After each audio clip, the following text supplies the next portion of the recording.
In June 2015, Aaron Gwin dropped out of the Leogang World Cup start gate in Austria with no chain. Years earlier in Morongo Valley, California, he had already spent thousands of hours on BMX tracks and motocross circuits, learning speed and control on small local tracks. By 2011 and 2012, he was winning overall downhill World Cup titles against the fastest riders in the world. In 2017, he added a World Championship medal to those titles. The change in level was clear. Let's trace how his crashes, choices, and results reshaped elite downhill competition.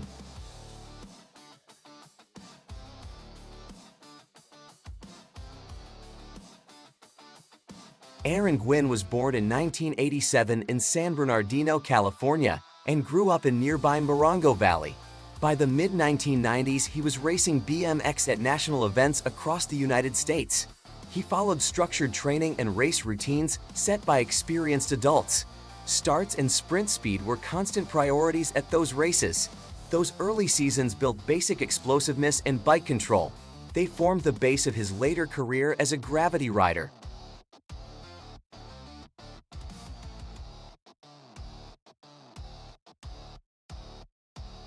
Around 1999, he reduced his BMX racing load and by age 12, shifted focus to motocross tracks in Southern California. Engine power added new speed and higher consequences for mistakes on every lap. He spent long days learning throttle control, braking, and body position over jumps and ruts. Lap times gave clear feedback on progress. Crashes became more frequent as pace increased. Several injuries interrupted seasons. By 17, repeated setbacks pushed him to step away from serious motocross competition.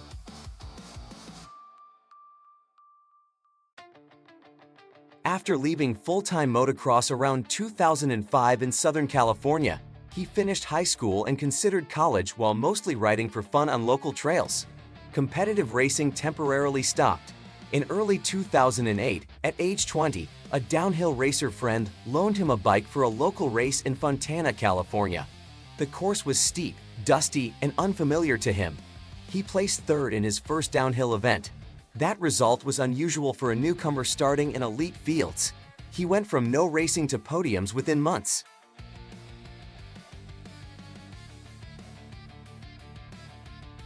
Only months later, in 2008, he lined up for the Downhill World Cup round at Mont Saint-Anne in Quebec, Canada. It was one of his first international events at elite level, far from his usual California terrain. The track was long, fast, and technically demanding.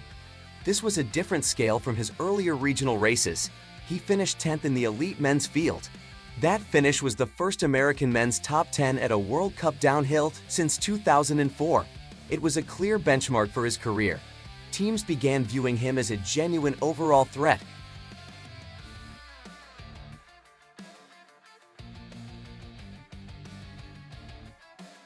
By the 2009 season, he had signed with a major professional downhill team and was racing a full international schedule. That same year, at a Colorado bike park, he won the United States National Downhill Championship. The title confirmed his status inside the American scene and on home soil. He became the reigning national champion while still building results overseas. He regularly reached World Cup top 10 positions against established European riders who had grown up in the circuit. Testing sessions focused on suspension, tire choice, and bike fit. Each weekend moved him closer to the sport's front crew.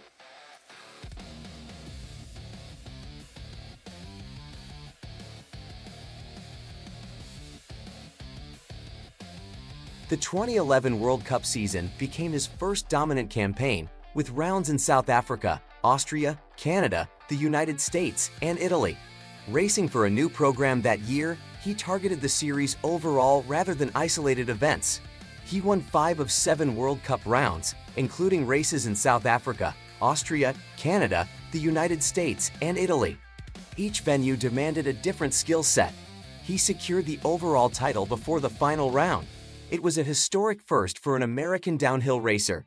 Consistency across very different tracks produced that advantage.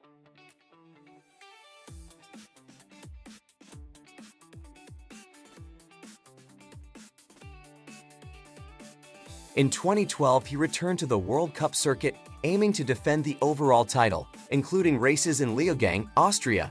That year he won 4 of 6 World Cup rounds and again clinched the series before the last race. The level stayed extremely high. At the World Championships in Leogang, Austria, a mechanical problem during his race run left him far down the results sheet. Equipment failed at a critical moment.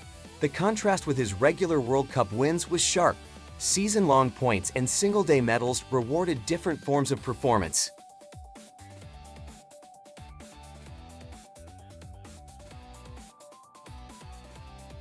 The 2013 downhill season produced fewer podiums and more visible setbacks. At the World Championships in Pietermaritzburg, South Africa, he crashed heavily during his race run and finished far from the front. The impact cost him time and position. Throughout the year, he struggled to match previous winning form. Points totals dropped across the series. Race weekends often ended with lower rankings instead of wins. Crashes and errors converted straight into lost series positions.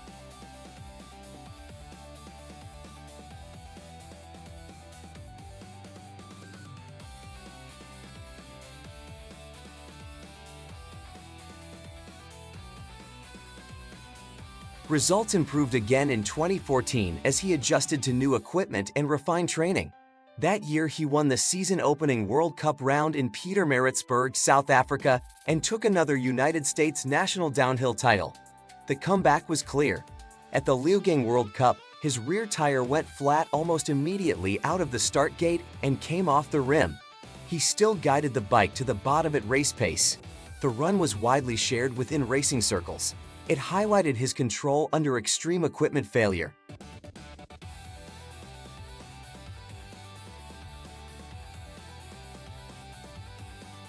During the 2015 World Cup season, he again challenged for every overall point.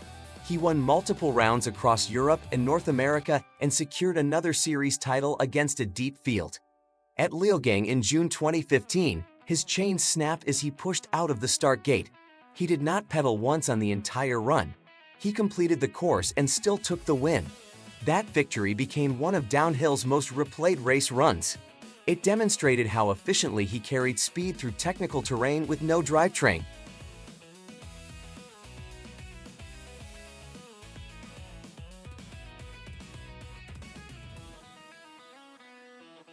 The 2016 season brought another focused World Cup campaign.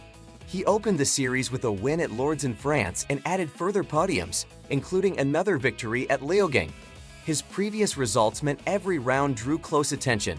Across the year, he collected enough points to earn a 4th World Cup overall title. The margin came from regular top finishes, not only wins.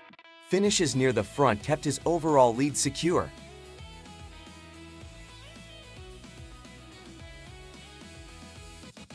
In 2017, he remained among the top riders in men's downhill, including at the World Championships venue in Cairns, Australia. That season he again won multiple World Cup rounds and secured a 5th overall title.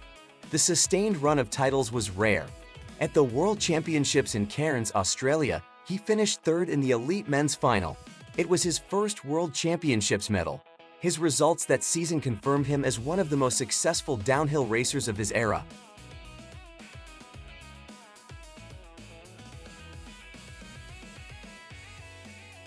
The following year, 2018, he opened the World Cup season with a win on the rugged new track at Losinj, Croatia. The course featured sharp rocks, compressions, and little margin for error from start to finish.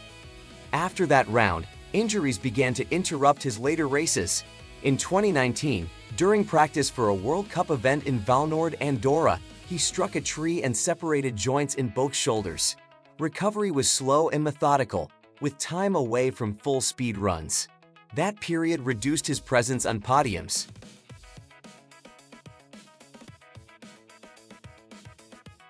Around 2019, he also joined the factory downhill program of a major American bicycle manufacturer in the United States and took on a broader role. He acted as both lead racer and key voice in product development for that program on and off race weekends. Testing sessions evaluated frame stiffness, suspension tunes, and component choices across many tracks. Testing meant additional hard runs beyond official practice. Younger teammates leaned on his experience and routine during training. The workload expanded beyond personal performance. He balanced testing demands with full-speed race preparation.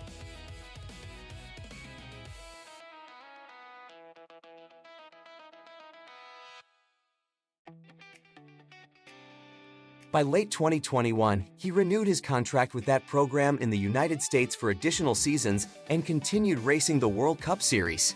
He also worked on a new downhill frame that would gradually replace the previous model. Development rides often took place between races on demanding test tracks. Feedback loops between engineers and riders were constant. Occasional heavy crashes during these years showed the limits of equipment and rider. Development crashes showed that testing carried real physical cost.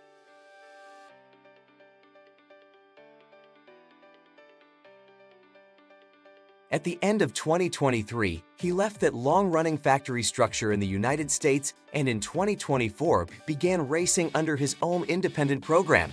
He now controlled staffing, logistics, and equipment decisions more directly alongside his race schedule.